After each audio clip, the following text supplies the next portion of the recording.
Ciao a tutti, buongiorno e ben ritrovati. È martedì 9 febbraio, vediamo cosa c'è oggi sui giornali italiani e a nord-est, dove ovviamente ci si concentra molto sul fronte degli assembramenti, questa nuova possibile ordinanza che potrebbe arrivare dal governatore Zaia, già applicata in passato, già riapplicata da Federica in Friuli Venezia Giulia, che appunto incide sulla libertà dello spritz in particolar modo e quindi andare a sedersi. Oggi i quotidiani lasciano intendere finalmente qualcosa su quello che vuole fare Draghi mentre continuano le consultazioni. Oggi è il giorno un po' importante perché in questo secondo giro, ne parlavamo ieri sera a Ring con uno di questi pontieri, oggi vedere Massimo Bitonci, conoscendo il suo carattere, oggi dargli del pontiere mi fa veramente sorridere, però insomma sarebbe uno dei pontieri tra la Lega e il Partito Democratico in particolar modo per fargli fare pace. In tutto questo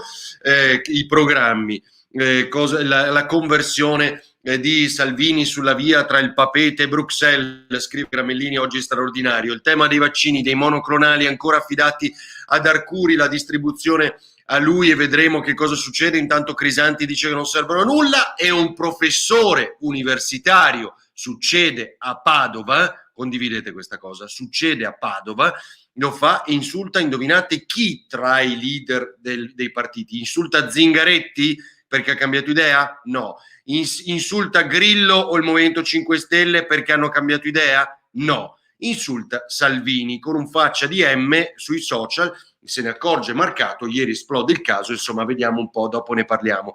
Allora, ciao a tutti, Emanuele, ben trovato. Romana, ciao, Riccardo, a tutti, numero uno Iviza e altro che, ciao Rossella, ciao Giuseppe, ciao a tutti. Adesso vediamo un pochino che cosa c'è sui quotidiani di oggi. Guardate, ve lo dico subito perché poi in realtà tutto quello che ci riguarda è su in alcuni piccoli passaggi di tutto questo volume di dichiarazioni. Oggi c'è ancora l'intervista di Berlusconi, ci sono tante altre interviste.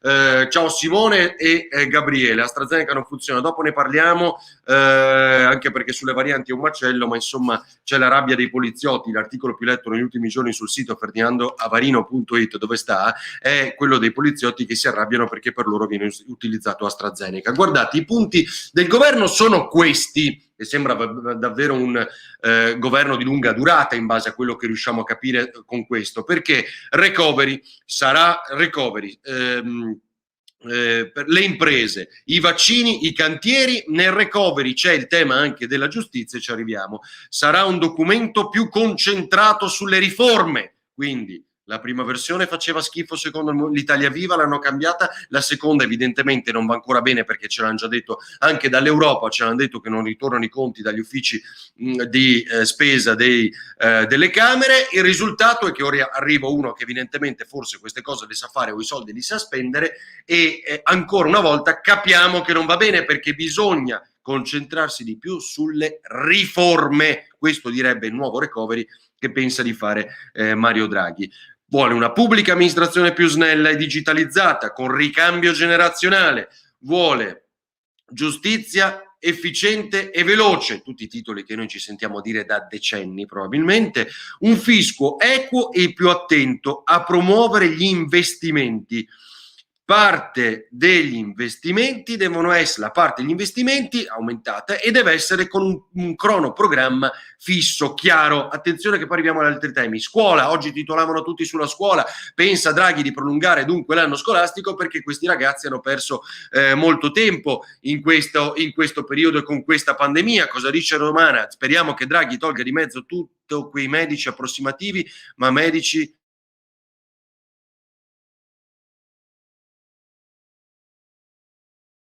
che cosa ok, vediamo come si fa a togliere qua. Riesco più a fare.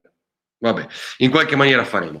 La scuola a lezione di più, quindi sulle imprese. Fate attenzione che cosa dice sulle imprese il programma che ha nella testa evidentemente Mario Draghi. Qua si è bloccato tutto, non so. Vabbè, Mario Draghi dice basta sussidi a pioggia ma selettivi, è un'idea che era circolata anche già nei giorni scorsi sul come approcciare quindi evidentemente i soldi del recovery e questi aiuti alle imprese, che non devono essere più a pioggia. Di fatto è questo quello che dice, ma selettivi, per garantire la sopravvivenza delle imprese, fondi per garantire la sopravvivenza delle imprese che hanno futuro, quindi quelle che sono decotte e rischiano di morire evidentemente vadano al loro destino. Le altre invece le possiamo aiutare con aiuti selettivi che siano volti appunto al futuro o alla riconversione di questa impresa. Ecco, questo è un segnale forte per le imprese che sperano forse nei sussidi,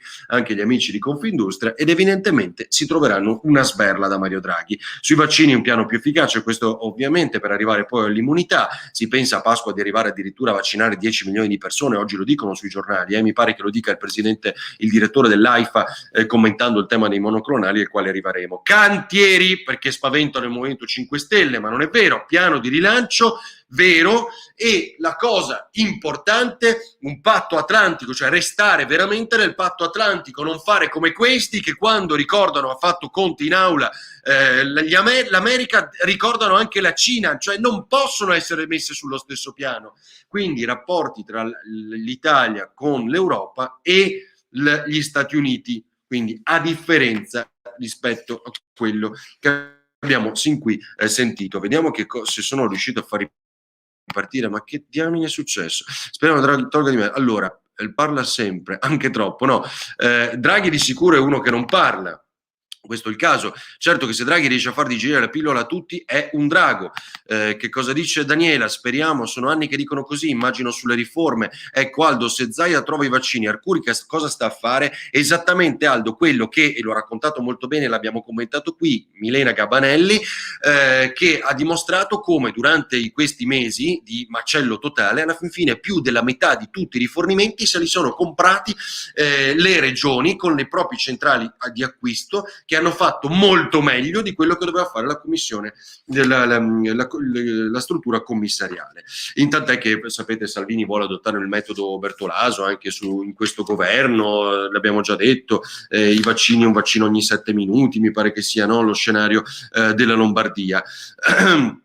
Per la Serracchiani e un po' tutti quanti nel PD ancora anche ieri sera hanno cercato di precisarlo a Ringa e non solo, è bene ribadire come è un governo del presidente, non politico, dice Deborah Serracchiani, non è una coalizione, cioè sono spaventati da questa cosa che Salvini, la Lega e tutti gli altri possano andare in questo governo che loro sentono ancora giallo-rosso. Attenzione, perché è lo stesso ragionamento che sta alla base dell'insulto sbagliato di un docente universitario di Padova nei confronti di Salvini, cioè non è una coalizione, dicono. Attenzione, non è una coalizione, perché si sporcherebbero, diciamo, la loro presunta superiorità, evidentemente, che si interpreta in tutte queste dichiarazioni, si sporcherebbe affiancandosi a quello della Lega. A me non interessa che sia la Lega, può essere Forza Italia, il PD, quello che è, ma perché non partono, e lo diciamo sempre, dalle parole del capo dello Stato, che ha detto una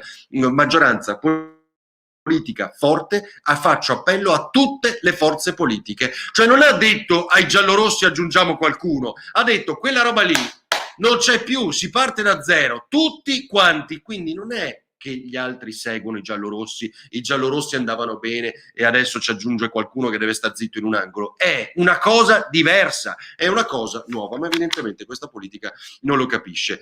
Sul Gazzettino l'apertura oggi vaccini, e c'è l'apertura per le due trattative, quindi quella romana, diciamo, e quella invece che riguarda il Veneto, che se li vuole andare a comprare questi vaccini. Per Repubblica Draghi subito tra le riforme per rispondere all'Europa, e sono pubblica amministrazione, fisco e giustizia, come dicevamo. Per il Corriere invece Draghi i 5 punti per il rilancio, e sono quelle cose che vi ho detto all'inizio, che sono forse le uniche un po' che meritano, a parte le polemiche sui giornali di oggi. Straordinario Gramellini però su Salvini, perché dice che l'apostolo delle felpe si è convertito sulla via tra Bruxelles e il Papete, e poi cita alcuni alcuni passaggi importanti di questa conversione, che è legata a chi? A San Giorgetti e i Draghi. Nessuna dichiarazione sul Ocean Viking, cioè perché è andato a vedere i profili di Matteo Salvini nelle ultime ore, c'erano tutte delle dichiarazioni un po' europeiste, un po' su questo governo, un po' di cose, ma niente sull'arrivo dei migranti dell'Ocean Viking con 422 persone a bordo. Intanto per Conte nega assolutamente l'idea di voler entrare in questo governo, di voler fare il candidato a Roma, l'abbiamo già detto, ma ci sarebbero per lui le supplettive, cioè si deve individuare un nuovo parlamentare, un onorevole dopo le dimissioni di Padoan, e quindi nella circoscrizione di Siena e 35 comuni si va al voto tra poco per individuare un nuovo deputato, e quindi lì potrebbe essere candidato Conte, che cerca di fare il leader nel Movimento 5 Stelle ma non ci riesce. Lo dicono bene anche dell'assemblea dell'altra sera, quella online, in cui lui spunta all'improvviso, ma ieri si è consumato il dramma del Movimento 5 Stelle. Oggi lo potete leggere, per gli amici del Friuli Venezia Giulia di Trieste, in un post molto chiaro di Paolo Menis, il braccio destro di Stefano Patuanelli per molti anni lì in Consiglio Comunale, in questi anni da ministro di Patuanelli, era il referente sul territorio, era il candidato sindaco a Trieste, in Veneto potete leggerlo per esempio sul post di Alvise Maniero, ex sindaco di Mira, rivelazione, giovanissimo, oggi deputato. Insomma, sono tutti scontenti e quindi probabilmente voteranno no, perché alla fine si vota. Si è litigato nel Movimento 5 Stelle, il garante non lo voleva, cioè Grillo, poi in realtà litiga con Crimi, con Casaleggio. Risultato, ieri all'improvviso vengono annunciate per domani, dopodomani, le votazioni su Rousseau, cioè mentre non si sa ancora che governo è, con che persone, cosa dice Draghi, quindi anche una mancanza, lo sottolinea oggi il Corriere e altri quotidiani, di correttezza istituzionale nei confronti di Mario Draghi. Ancora prima di sapere gli si vota in testa se sì o no da parte del Movimento 5 Stelle. Lo so Giancarlo, il video è pessimo, guardate, prima o poi sistemerò questa cosa, chiedo scusa per chi ha la pazienza. Tutti i giornali TV si sono lamentati per gli assembramenti, lo spritz, nessuno ha evidenziato gli assembramenti per la festa bandiere e canzoni, inaugurazione dei mondiali, nessuno parla che si sono ammucchiati come ricci, non passa come assembramento. Però Giuseppe, guarda che a Cortina non entri se non hai il tampone, 3 negli ultimi giorni tra l'altro, quindi attenzione, non è pubblico, erano tutte persone che facevano parte dell'organizzazione. Poi detto per primo da me anche ieri mattina come non mi sia per nulla piaciuta quella cerimonia di inaugurazione, ma capisco il macello. L'importante è che Cortina, che ha dimostrato una grande organizzazione anche in queste ore, perché una neve pazzesca che ha rinviato le prime gare, ma si sono messi in 300 a risistemare le piste rapidamente, quindi si va alla grande. Il giuramento di Ippocrate, non Socrate, ok. Daniela, buongiorno caro mitico. Allora, che cosa ero arrivato a dirvi prima di arrivare a questo professore che insulta? Il referendum della Lega, quindi se dalla parte PD centrosinistra definiamo, cercano di dire non è una coalizione, mi raccomando, è un governo del presidente, non siamo alleati della Lega, perché ieri sera i sondaggi che ha diffuso Mentana davano un più 0,8 alla Lega, no, più 0,7 alla Lega, meno 0,8 al PD e meno 0,5 mi pare o 0,6 al Movimento 5 Stelle. Però forse dobbiamo ancora aspettare qualche giorno perché venga realmente interpretato la conversione di Salvini e gli accordi per questo governo delle ultime ore, perché i dati fanno riferimento un po' a giorni fa. Comunque sembrano pagare di più rispetto alla Lega, e quindi la Lega a questa idea come risponde? Dicendo se il PD parla di una non coalizione, di un governo del presidente, non siamo alleati, la Lega dice noi siamo il primo partito d'Italia, perché non dovremmo esserci in questo governo del presidente? È un ragionamento che ieri sera ha cominciato a far capolino, diciamo a ring, con Massimo Bitonci, il pontiere Massimo Bitonci, quello che litigava con tutti, anche nel suo staff quando era sindaco a Padova, fantastico. Oggi sarebbe, secondo i giornali, il governo, fantastico. Comunque e questa è quindi l'interpretazione che lascia passare la Lega anche. Ma secondo te la giravolta di Salvini è un colpo di genio o un suicidio? L'abbiamo detto anche ieri Alessandro, guarda, è molto curioso, lo dirà come sempre solo il tempo, perché viene accreditato in Europa, se a maggior ragione partecipa lui e non Giorgetti in un governo del presidente, cioè che è Mario Draghi, e quindi si apre una nuova strada in Europa. Resta da capire se i consensi restano dalla sua o meno, se Giorgia Meloni cresce, perché l'interesse che ha Fratelli d'Italia di fatto è star fuori e crescere nei sondaggi. Inutile che ci raccontiamo tutte le storie, va benissimo, è bruciata, scottata dall'esperienza di Mario Monti che dovette votare turandosi il naso, va benissimo. Fratelli d'Italia, tutto l'interesse era rosicare voti alla Lega, diventare leader nella coalizione, quindi Salvini rischia in un senso o nell'altro. Però probabilmente ha la percezione che questo è veramente uno bravo, cioè che quindi Draghi è l'unico che può fare, sistemare, spendere questi soldi, e quindi meglio esserci che non esserci. Ecco, forse questo, se vogliamo chiudere. Che cosa dice però il professore, come si chiama questo professore? Massimo Zeviani, neurologia, docente all'Università di Padova, fa il suo ragionamento appunto su i Volta Gabbana, sui cambi di casacca e via dicendo, e di Salvini dice che è una faccia di bronzo, e dopo, per non dire faccia di M, se ne accorge Marcato, assessore regionale allo sviluppo economico, fa un video che ovviamente ha il suo record di click, e questo professore è costretto a chiedere scusa, imbarazzo all'Università di Padova. Oggi sentiremo il rettore anche su questa cosa. Com'è possibile che una persona... Ma sapete qual era la base del ragionamento? I cambi di idea. Cioè, quindi il Salvini europeista, questa conversione sulla via tra il Papete e Bruxelles, come scrive Gramellini, siccome ha cambiato idea, è diventato europeista, dice questo professore che come tutti ha la verità in tasca e si può permettere di dire faccia di M a un leader politico. Cosa dice? Ha cambiato idea.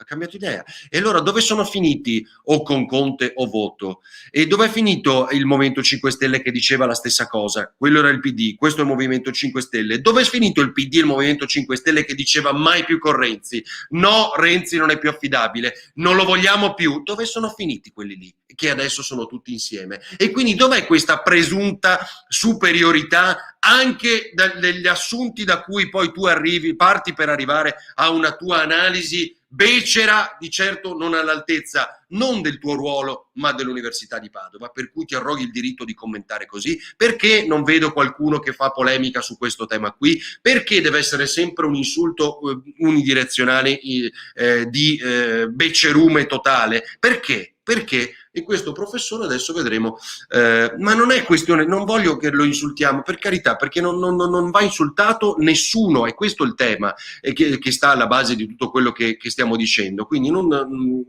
dobbiamo dissociarci e non comportarci alla stessa maniera con tutti i leader politici. Perché va insultato e non si può fare un'analisi, visto che hai un'intelligenza superiore, fai il docente universitario?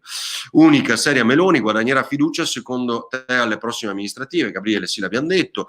Che fine farà Draghi, l'uomo degli sprechi Arcuri? E questa è una bella domanda. Intanto gli vengono assegnati i monoclonali, cioè la distribuzione dei monoclonali è affidata ancora ad Arcuri, e là c'è un macello totale, perché lo ha voluto il ministro Speranza. Intanto Crisanti dice che è uno spreco enorme di soldi perché non servono. E arriviamo al tema vaccini con Magrini. Oggi sul Corriere mi pare intervistato il direttore dell'AIFA, che dice che AstraZeneca è efficace, non siate diffidenti anche su gli ultra 55enni. Dice anche se nel nostro paese c'è una definizione migliore per l'efficacia accertata, altri paesi le utilizzano anche per età superiori. L'AIFA definisce immaturi i dati sugli anticorpi monoclonali, costano tra i 2 e i 4 mila euro, no? Ogni somministrazione, lo faranno circa 100 al giorno un po' in tutta Italia. La riduzione certa è del 5% di incidenza di gravità della malattia, però soltanto per, chiaro, persone un po' più delicate, ma non per i casi gravi, va a prenderla subito. Daniela, vado a lavorare, se no poi commento male il professore. Non va commentato male, questa è la differenza tra le persone con intelligenza o meno. Ci stanno prendendo per il C da un pezzo. Aldo, a che pulpito vengono le lezioni? Aldo, è una questione solo di capire perché le persone non insultano, o perché non diventa un problema, un caso, il fatto che un docente universitario universitario abbia detto faccia di M a Salvini? Questo è il tema. Perché deve andare bene una cosa del genere e non succede l'opposto invece? Il professore prima di giudicare si guardi lui.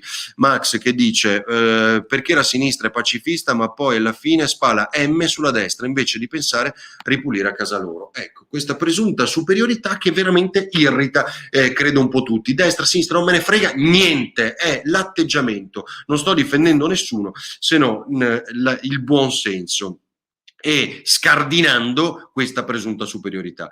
Allora, per gli assembramenti che dicevamo, in Veneto molto probabilmente, l'abbiamo capito ieri sera dal presidente dell'Anci Veneto, Mario Conte, sindaco di Treviso, ospite in apertura di Ring, mentre è finita la caccia all'uomo nella notte per quella sparatoria tra Sinti, avete sentito, a Treviso, e hanno trovato il presunto autore della sparatoria. Allora ha detto Mario Conte che gli assembramenti li si può regolare con quella famosa ordinanza che era già in vigore tempo fa e che non c'è più, vediamo se oggi Zaia la firma, cioè quale? Quella di tutti seduti dalle 11 del mattino. Invece Conte dice può bastare dal pomeriggio, ma la paura di tutti gli esercenti è quella che alla fin fine si faccia un blocco di passaggio tra i comuni dalle 14 come aveva già fatto Zaia tempo addietro. Non sembra questo lo scenario. Quindi probabilmente tutti seduti dalle 11 o da un orario insomma che verrà stabilito per quanto riguarda bar e ristoranti ovviamente, ma insomma soprattutto bar per evitare gli assembramenti. È tutto, siamo andati un po' lunghi, scusate ancora per la qualità del video, ma ovviamente non posso farci granché per ora finché con l'iPad non si può fare, col telefonino va peggio, abbiamo visto la connessione non regge, non so perché, e aspettiamo di sistemare. Bene, ciao a tutti, grazie, buona giornata, ci vediamo sul sito ferdinandoavarino.it e stasera a Ring. Ciao ciao, parleremo di foibe perché domani è il giorno del ricordo, seguiremo in diretta con Tele4 domani, stasera ne parleremo con testimonianze e momenti forti anche a Ring su Antena 3. Ciao ciao.